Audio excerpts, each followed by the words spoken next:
Start with layering. अभी तक हमने सब कुछ पढ़ा है, माउथ ओरल कैविटी पढ़ी कंप्लीट, उसके में जो जो स्ट्रक्चर्स थे वो सारे पढ़े भी नेक एरिया में आए तो नेक में सबसे पहले एक फाइब्रोमस्कुलर ट्यूब था पीछे, दैट वाज फेरिंग्स। तो फेरिंग्स जो नेजल कैविटी के पीछे था उसे हमने बोल दिया नेजो फेरिंग्स, जो ओरल कैविटी के पीछे था उसे हमने बोल दिया ओरोफेरिंग्स। फिर नीचे एक स्ट्रक्चर आता है ओरल कैविटी के नीचे, जो ये आपकी ओरल कैविटी से ओरल कैविटी के नीचे स्ट्रक्चर आता है लेयरिंग। लेयरिंग के पीछे होता है लेरिंजोफेरिंग और हाइपोफेरिंग। So what is exactly larynx? Larynx is nothing but it is a voice box. Commonly हम बोलते हैं it's a voice box. ये प्रेजेंट होता है आपके एंटीरियर में प्रेजेंट है। नॉर्मल सी बात हमने जिस आपको पढ़ा पोस्टीरियर में फेरिंग्स है, तो एंटीरियर में क्या है? एंटीरियर में आपके लेरिंग्स प्रेजेंट है। It is a hollow structure, ठीक है, it's nothing, it is again जैसे वहाँ पे ट्यूब लाइक स्ट्रक्चर था, it's not exactly a tube like structure but it's a hollow structure in a form of tube that forms the vocal cord that comprises of vocal cord. इसे हम बोलते हैं usually voice box. अगर आप lateral view देखेंगे, ठीक है, laterally आप देखेंगे तो the structure of लेयरिंग्स is somewhat triangle shaped. ये कुछ आपको ट्राइंगल शेप का स्ट्रक्चर इस तरह से मिलेगा। Then below larynx is the trachea. जिस तरह से फेरिंग्स के नीचे ईसोफेगस था, इसी तरह से लेयरिंग्स के नीचे जो होता है that is larynx is continued downward in the form of trachea. तो लेयरिंग्स में क्या होता है? There is nothing like food. यहाँ से फूड कभी भी पास नहीं करता है, यहाँ से सिर्फ और सिर्फ एयर पास करती है। अगर ये आपको छोटा सा स्ट्रक्चर ऊपर खड़ा हुआ दिख रहा है, जैसे ये स्ट्रक्चर था, इसमें जो ऊपर आपको दिख रहा है that is nothing but this is epiglottis. Epiglottis is nothing but it acts like a door to the laryngeal inlet. जब भी हम खाना खाते हैं दिस डोर गेट्स क्लोज्ड, और जैसे ये डोर क्लोज हो जाएगी तो जो फूड है that will pass to the esophagus and won't enter the laryngeal inlet or the trachea region. So as larynx is a voice box, इसे हम बोलते हैं organ of phonation, जहाँ पे sound का production होता है. We'll see in later classes how sound is produced. Then of course it also helps in cough reflex and protects from lower respiratory tract by having mucus layer and mucus layers के अलावा यहाँ पे कुछ ऐसा होता नहीं है, ठीक है। जहाँ तक बात आती है इसकी एनाटमी की, जहाँ तक बात आती है इसके स्ट्रक्चर की, जिस तरह से आपका जो फेरिंग्स था वो फाइब्रोमस्कुलर था, यानी इसमें फाइब्रस टिश्यू था और मस्कुलर टिश्यू था। सिमिलरली लेरिंग्स भी किसी चीज से बनता है। So what are those things? It is exactly made up of cartilaginous skeleton. जो कार्टिलेज होता है उससे बनता है आपका larynx, but this is not just comprises of cartilaginous skeleton, it also consist of membrane, ligament and muscles. यानी ये बीच में ऐसे कार्टिलेज है which is suspended, ऐसे पड़ा हुआ है। It is not connected to anything. It is connected by membranes to other structures, ligaments and muscles. ये directly किसी से attach नहीं होता है। Through membranes, ligaments और muscles, it is attached and is suspended in the middle of the neck. नेक में ये बीच में ऐसे लटका हुआ स्ट्रक्चर है, ऊपर और नीचे दोनों तरफ से ये थ्रू मेम्ब्रेन, लिगामेंट्स और मसल से अटैच है। ये खुद डायरेक्टली किसी से अटैच नहीं होता है। Coming to its anatomical position, तो हमने बताया it is present in the anterior compartment of the neck. Neck के बिल्कुल एंटीरियर में अगर हम देखेंगे तो सबसे पहले आपको लेरिंग्स मिलेगा। लेरिंग्स जो है ये कहाँ से स्टार्ट होता है, कहाँ खत्म होता है? तो it start from the hyoid bone. ये आपकी जो बोन आपको दिख रही है दिस इज हायोइड बोन, ठीक है। एक नेक में एक ही बोन होती है दैट इज हायोइड बोन। इस हायोइड बोन से ये अटैच होता है through membranes and ligaments. This is exactly the larynx part. This complete is exactly larynx part while this is the cartilaginous part, ठीक है। ये इसके ligaments and membrane से attached है through hyoid bone and above जो आपको दिख रहा है this is the epiglottis. Posterior में देखेंगे तो it lies at the level of C3 to C6. आप देखेंगे this is first bone, first cervical vertebra, second cervical vertebra and posterior will be third cervical. So it starts from third cervical vertebra and ends up at the sixth cervical vertebra. ऊपर इसकी क्या होगा? ऊपर इसके oral cavity होगी। नीचे क्या है? नीचे इसमें आपको ट्रैकिया मिलेगी। In front of this larynx is the infrahyoid muscles. Hyoid से नीचे मसल्स जा रही होती हैं, that is infrahyoid muscles. So in front of in anteriorly is the infrahyoid muscles present. और लेटरल आप देखेंगे, लेटरल में आप इसका स्ट्रक्चर देखेंगे,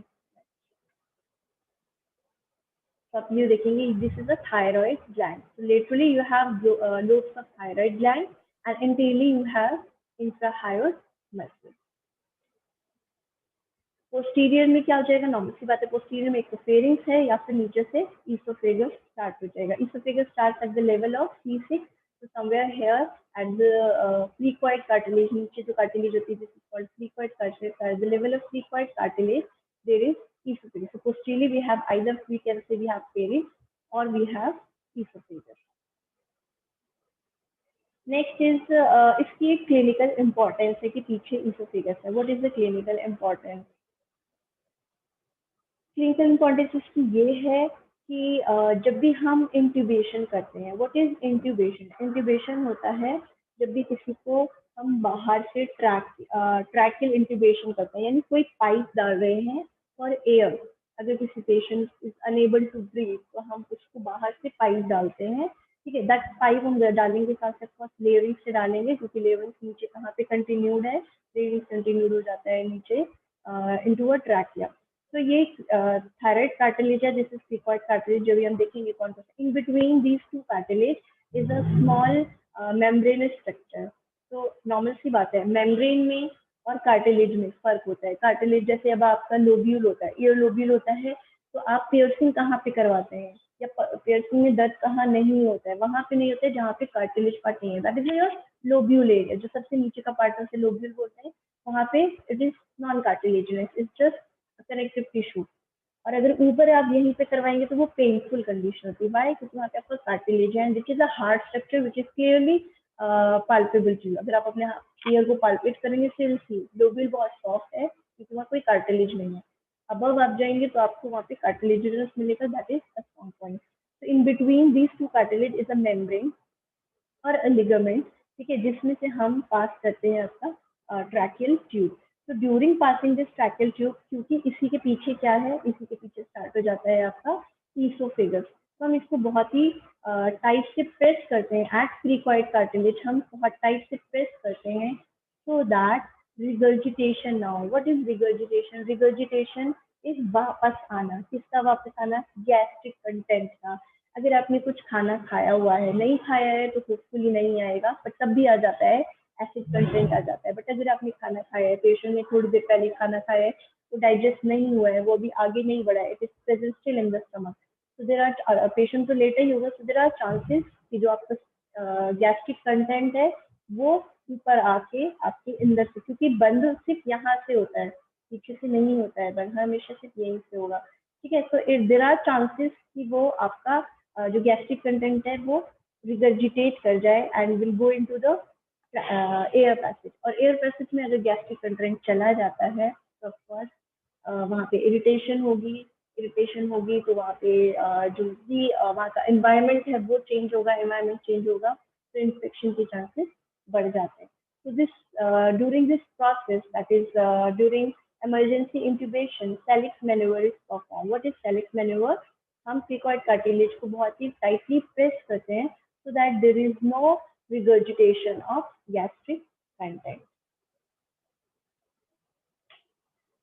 coming back to its anatomy, तो देखेंगे हम कि वो कौन सी कार्टिलेज हैं जिनसे लेरिंग्स बना है। तो लेरिंग्स जो है वो 9 कार्टिलेज से मिलकर बनता है, जिसमें 3 पेयर्ड हैं, 3 अनपेयर्ड है, sorry, which are large and unpaired, और 3 जो स्मॉल होती हैं that are paired one. So the three large unpaired cartilage includes the cricoid cartilage, which is just present inferiorly, trachea के just above present होता है, that is the cricoid. It is somewhat ring-like structure, ठीक है, singlet ring-like structure है। This is the posterior, lateral view है, या आपको lateral आप देख रहे हैं, but this is posterior and this is anterior view. ये आगे की तरफ है, ये पीछे की तरफ है। So this is the cricoid cartilage. Then we have thyroid cartilage above. This is the thyroid cartilage. And then we have epiglottis. Epiglottis is nothing, it is a cartilage only, ठीक है। ये कार्टिलेज है जो इस तरह से आप देखेंगे प्रेजेंट होगी, एंटीरियर से जाती है, ऐसी खड़ी रहती है, जैसे ही आप कुछ स्वेलो करते हैं ये नीचे की तरफ आ जाती है, so that the inlet is close. So epiglottis is nothing but it is a cartilage. It's the 3 it's one of the three large unpaired cartilage. So the three large unpaired cartilage, one is the cricoid cartilage, this one is thyroid cartilage, and then we have epiglottis. Coming to the three paired cartilage की बात देखेंगे तो paired में सबसे पहले आती है arytenoid. This one is the arytenoid. Posterior में प्रेजेंट होती है, एंटीरियरली नहीं. ठीक है, अभी आपको ये दो एक ही दिख रही है exactly, it's not one, it is half L shape. L shape इधर है, एल शेप इधर है, बीच में कनेक्टेड है. तो दिस इज एरिटेनॉइड. ठीक है, this is arytenoid. Then we have corniculate, इसी के ऊपर आ जाती है कॉर्निकुलेट. एंड देन क्यूनिफॉर्म, जो कॉर्निकुलेट है उसी के इंटीरियर में प्रेजेंट होती है, anterior and superiorly, like somewhere here somewhere here. तो हम देखेंगे कहाँ पे एग्जैक्टली प्रेजेंट है. ठीक है, so these are the 9 cartilaginous structures. One is the cricoid cartilage. नीचे से start करें तो cricoid, thyroid, and epiglottis. These structures, these three forms the large unpaired cartilage. While unpaired includes arytenoid, then corniculate, and one more, that is cuneiform. Starting with the thyroid cartilage, तो thyroid cartilage है, ऐसे आपको clearly visible है. This is the largest cartilage. ठीक है, ये आपका largest cartilage है. And cartilage भी काफी types के होते हैं. So it is made up of hyaline cartilage. ये anterior में present है completely. This is the anterior view. ये anterior में present है, ये lateral में present है. But posteriorly it is absent. So there is no posterior wall of the this thyroid cartilage. Anteriorly ये जो होता है सुपीरियर मार्जिन पे दोनों आके जुड़ते हैं और एक रिज लाइक स्ट्रक्चर बनता है आगे, that is called as Adam's apple और laryngeal prominence. What is laryngeal prominence? Thyroid cartilage का जो सुपीरियर व्यू है, जो सुपीरियर बाउंड्री है, that is like projected in between, in mid line, थोड़ा सा प्रोजेक्टेड फॉरवर्ड होता है और दोनों आके एक अजीब सा प्रोजेक्शन बनाते हैं. This projection is laryngeal prominence और एडम्स एप्पल. जो आप लोग जो मेल्स में ज्यादा प्रोमिनेंट होता है कंपेयर टू फीमेल, तो आप देखेंगे आपके गले में जो एक स्ट्रक्चर जो यूजुअली हम पानी पीते तो बहुत ज्यादा प्रोमिनेंट होता है, तो that is nothing but that is Adam's apple.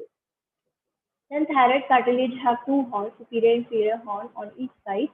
So these are projected upward and below inferiorly as downward, and these projections are called as superior horn and inferior horn. Okay, so this is a normal thyroid cartilage that has projection in the middle, that is called as Adam's apple. Then we have two projections, superior and inferior, that is called as on lateral sides, that is called as superior horn above and inferior horn below. Then we have thyrohyoid membrane. As the name suggests, ऊपर आपकी hyoid bone है, ये thyroid है. तो इन दोनों के बीच में एक मेम्ब्रेन पाई जाती है. Major portion is covered by a membrane और connected by a membrane, that is called as thyrohyoid membrane. Thyroid cartilage दोनों को कनेक्ट कर दिया by a membrane, thyrohyoid membrane. So this is the thyroid membrane. Over here अगर हम यहाँ देखें, so this is the thyroid membrane. Then we have medial thyroid ligament. अगर आप देखेंगे तो बीच में एक ligament present होता है, that is connecting the hyoid bone with the thyroid cartilage.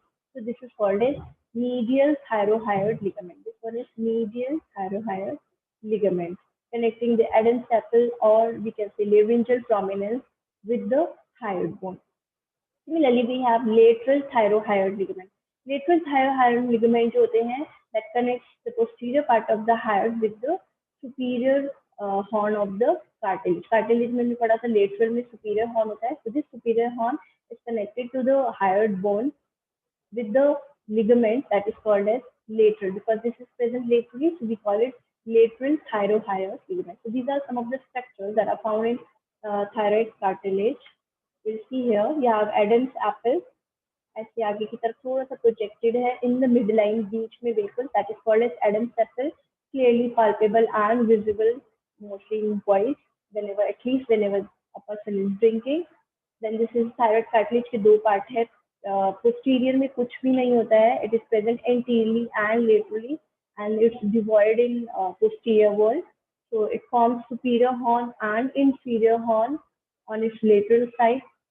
Then नीचे ऊपर से ये हायोड बोन से कनेक्टेड होता है बीच में via ligament, that is called as medial thyrohyoid ligament. ऐसे ही यहाँ पे लेटरल साइड में इसके हॉर्न्स थे, these were the horns. अब हॉर्न से ये हाइड बोन से कनेक्टेड होता है through another ligament, that is thyroid ligament, but lateral thyroid ligament. And in between thyroid ligament, medial and lateral, there is a membrane that connects this thyroid bone with the thyroid cartilage. This membrane is called as thyroid membrane. I hope thyroid cartilage is clear, कुछ खास नहीं था. Inferior अगर आप horn देखेंगे तो inferior horn जो है वो क्रिकॉइड कार्टिलेज के साथ जॉइंट बना देता है. ठीक है, so I hope this is clear. There's nothing, there's no difficulty. Okay, we'll move forward. Next we have cricoid cartilage. Cricoid cartilage जैसा आप clearly दिख रहा है, this is the anterior view. This was thyroid cartilage. Then below thyroid cartilage, this one is the cricoid cartilage. Cricoid cartilage जो है, it is somewhat ring shape. जैसा कि thyroid cartilage आपने देखा था कि posterior में जब जाते हैं, posterior में it is absent. It is exactly absent because of the presence of another this what is this? Another paired cartilages. पीछे पेयर्ड कार्टिलेज आती है, इसी वजह से पोस्टीरियर में थायराइड कार्टिलेज प्रेजेंट नहीं होता है. While cricoid cartilage is a ring like, जिसमें आप देखेंगे this is the posterior one. Posterior में ये वाइडर होता है, anteriorly it is not wider, बीच में एक ट्राइंगल शेप का गैप आ जाता है which is covered again by a ligament that is called as cricothyroid ligament. It's not visible here but you can see here. Cricothyroid ligament connecting the cricoid cartilage with the thyroid cartilage. This is cricothyroid ligament. Similarly, this cricoid is connected to the trachea by another ligament that is called as cricotracheal ligament. Cricoid cartilage connected to the trachea by cricotracheal ligament. Left. Next is epiglottis. Epiglottis का अगर आप देखेंगे तो this is the posterior view, हम पीछे से देख रहे हैं. तो it is somewhat leaf like structure. It is elastic and is covered by a mucous membrane. इसकी तीन चीजें बहुत डिफरेंट है थायराइड से और थ्रिकॉइड से. First one, it is elastic, and second is it is covered by a mucous membrane. It is covered by a mucous membrane. So it is leaf-like, clearly visible to you that it is leaf-like and is covered by a mucous membrane.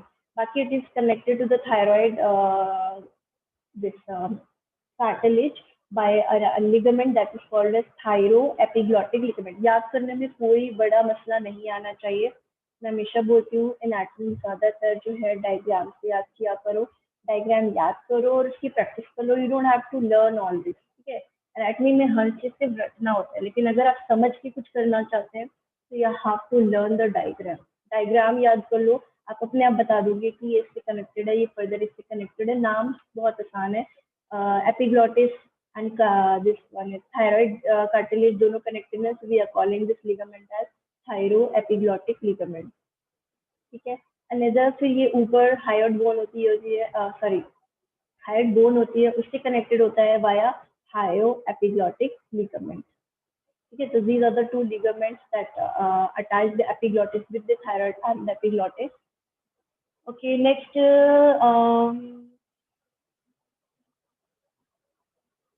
it is also attached at the root, तो नहीं बोलेंगे, but जो root of the tongue होती है, आपका जो root है टंग का, वहां पे इसका ये पार्ट जो होता है वहां पे क्लियरली विजिबल होता है. यानी at this point you have your this root of your tongue. Swallow करते वक्त आपका जो ये लेरिंग्स पार्ट होता है, with the help of muscles it moves upward. whenever you swallow, this larynx moves upward. Whenever larynx moves upward, epiglottis moves downward. ठीक है, ये थोड़ा ऊपर जाता है, ये थोड़ा नीचे आता है, और इस तरह से ये जो इनलेट था, ये जो एक हॉलो स्ट्रक्चर था, it gets close. And when this epiglottis gets close, this आपका क्या कहते हैं, जो आपका फूड बोलस है, that will move into the oesophagus. इसीलिए हमेशा मना किया जाता है कि खाना खाते वक्त बात नहीं करते हैं. बात करने के लिए epiglottis will open, vocal cord यही है, this is the organ of phonation. इसी वजह से जब भी आप खाना खाएं, नेवर स्पीक क्यों बोला जाता है, उसके पीछे आपका एक बहुत ही मेडिकल एक साइंटिफिक वो है पॉइंट है, and that is whenever you will speak, your epiglottis will move, your this thyroid cartilage will move, your larynx will move. Your movement in larynx जो है इसकी वजह से क्या होगा, जो आपका फूड है it may enter, it's not always necessary but it may enter, chances of entry increase, so it may enter over here and आपको ठंडा लग सकता है. So this was all about your epiglottis. Then next is your the three paired cartilages. Coming to the three paired cartilage, आप देखेंगे this is the arytenoid one. जो cricoid की just above present है, this is paired and of course it's somewhat pyramid-like structure, triangular pyramid-like structure है इनका.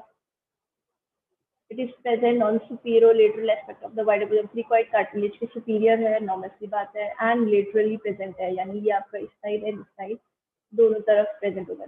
अगर आप यहाँ पे देखेंगे this is your cricoid cartilage. तो क्रिकॉइड कार्टिलेज के सुपीरियर में है, ऑफ कोर्स सुपीरियर है, एंड लेटरल में है, not in the middle, it is present laterally this way. ठीक है, तो इसके भी कुछ रीजन्स होते हैं. We have apex region, this is apex region, ऊपर आपको दिख रहा है. Then we have vocal process, ये जो अंदर की तरफ जा रहा है, यहाँ से आप देख सकते हैं ये जो अंदर की तरफ थोड़ा सा जा रहा है, this is called as vocal process. These are also called as false chord. There are two chords, vocal cords होते हैं.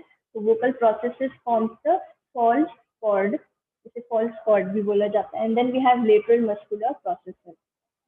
Coming to the corniculate cartilage, corniculate जो है वो इसी के ऊपर आप देखेंगे, छोटे से ऊपर आ जाइए, इनके ऊपर आ जाए. So this is corniculate cartilage. This is a small conical shape होते हैं and are present at the apex of the arytenoid. Arytenoid के apex पे present होते हैं corniculate cartilage. The last one is the cuneiform cartilage. Cuneiform cartilage जो है वो as such आपको यहाँ पे अगर आप देखेंगे तो this is ये वाला जो है, जो नीचे आपको एक छोटा सा प्रोजेक्शन दिख रहे हैं दो, this is this corniculate, and जो ऊपर आपको ये superior और anterior दिख रहा है, this is क्यूनिफॉर्म. क्यूनिफॉर्म जो है ये एग्जैक्टली अटैच नहीं होता है, जैसे एरिटिनॉइड अटैच था क्रिकॉइड से और कॉर्निकुलेट अटैच था एरिटिनॉइड से, जैसे ये दोनों अटैच हैं. सिमिलरली जैसे ये इससे अटैच है, ये इससे अटैच है. एंड सिमिलरली जो आपका थायराइड था वो थ्रू इंफीरियर हॉर्न क्रिकॉइड से अटैच होता है. ठीक है, but coming to the cuneiform cartilage, cuneiform cartilage जो होता है ये अटैच नहीं होता है किसी से भी. यहाँ पे एक फोल्ड लाइक स्ट्रक्चर बनता है, उसमें ये सस्पेंडेड रहता है. ठीक है, जैसे आपका कंप्लीट लेयरिंग सस्पेंडेड था with the help of membranes, ligaments, इसी तरह से ये जो आपका क्यूनिफॉर्म कार्टिलेज है that is suspended between this fold. अभी हम देखेंगे there is a membrane which is called as quadrangular membrane. पहले हम देखते हैं what exactly is quadrangular membrane. Quadrangular membrane क्या होता है? It is a connective tissue that connects the lateral border of the epiglottis. ये आपका epiglottis जो पीछे था इसके lateral border से connected होता है and आपका एरिटिनोइड से connected होता है. तो एरिटिनोइड के बीच में और आपके epiglottis के बीच में एक membrane पाई जाती है. This is somewhat quadrangular in shape. So this membrane is called as quadrangular membrane. Quadrangular membrane पे जो सबसे नीचे वाली margin होती है, this margin जो आपकी this forms a ligamentous. ठीक है, इसमें ligament filaments होते हैं. So this is called as vestibular ligament. What is vestibular ligament? Vestibular ligament is nothing. It is the free thickened portion that is present on the inferior side. Inferior आप जाएंगे quadrangular के नीचे जाएंगे तो नीचे वाला एरिया थोड़ा सा thickened होता है because it contains ligamentous filament. So this lower portion is called as vestibular ligament. यानी क्वाड्रेंगुलर मेम्ब्रेन के बहुत सारे पार्ट हैं, क्वाड्रेंगुलर मेम्ब्रेन को हमने छोटे छोटे पार्ट्स में डिवाइड कर दिया है. तो जैसे इंफीरियर पोर्शन था जो थिकन था उसे हमने बोल दिया वेस्टिबुलर लिगामेंट. यही वेस्टिबुलर लिगामेंट जो होता है some part of it contains the mucous membrane. अभी तक म्यूकस मेम्ब्रेन कहाँ पे थी? एपिग्लॉटिस पे. अब म्यूकस मेम्ब्रेन थोड़ी सी क्वाड्रेंगुलर मेम्ब्रेन के लोअर पोर्शन में आ गई. नाउ दिस पोर्शन जहाँ तक आपका mucous membrane present होता है, this is called as vestibular fold. You can see over here, these are vestibular fold, clearly visible. Then we have airy epiglottic membrane. नाम से पता चल रहा है airy epiglottic membrane. Airy epiglottic membrane जो है क्वाड्रेंगुलर मेम्ब्रेन के जैसे नीचे वाले पोर्शन को आपने बोला वेस्टिबुलर लिगामेंट, इसी तरह ऊपर वाले पोर्शन को हम बोलते हैं एरी एपिग्लॉटिक मेम्ब्रेन। कुछ भी स्पेशल नहीं है, और इसी एरी एपिग्लॉटिक मेम्ब्रेन में प्रेजेंट होता है क्यूनिफॉर्म कार्टिलेज। थोड़ा सा एंटीरियरली ऊपर जा रहे हैं, एंटीरियर यानी सामने, और सुपीरियरली थोड़ा सा ऊपर जाके यहाँ पे where hair is present is this, clearly यहाँ पे आपको विजिबल है, that is called as aryepiglottic membrane. Quadrangular membrane किसको कहते हैं? एपिग्लॉटिस और एरिटेनॉइड कार्टिलेज, इन दोनों के बीच में एक मेम्ब्रेन पाई जाती है जो क्वाड्रेंगुलर शेप की होती है, जिसे हमने बोल दिया क्वाड्रेंगुलर मेम्ब्रेन। इस क्वाड्रेंगुलर मेम्ब्रेन का जो नीचे का पोर्शन है, जो नीचे का मार्जिन है, that is thickened and contains the ligamentous filaments. तो ये थिक ligamentous filaments को हमने एक अलग नाम दिया, that is vestibular ligament. Vestibular ligament जो आपका ये नीचे का पोर्शन था, इसी में कुछ एरिया तक म्यूकस मेम्ब्रेन जो है वो प्रेजेंट होती है, so that is called as vestibular fold. Then जैसे नीचे वेस्टिबुलर लिगामेंट या फोल्ड होता है, इसी तरह से ऊपर की तरफ जो सुपीरियर मार्जिन होता है वो भी फाइब्रो इलास्टिक होता है, उसका नाम हम बोलते हैं aryepiglottic membrane. This aryepiglottic membrane contains the cuneiform cartilage. ठीक है, तो these are some of the cartilages and ligaments, हमने दोनों साथ में ही पढ़ लिया है। Next time we'll start with the cavity part. We'll see the cavity and then we'll see the muscles part. Cavity and muscles exactly together forms the vocal cord. So inshallah that will take tomorrow. These are the questions. So we'll see tomorrow how exactly vocal cords are present, and we'll most probably complete our layerings by tomorrow or day after. Blood and nerve supply रह जाएगी, so I'll try to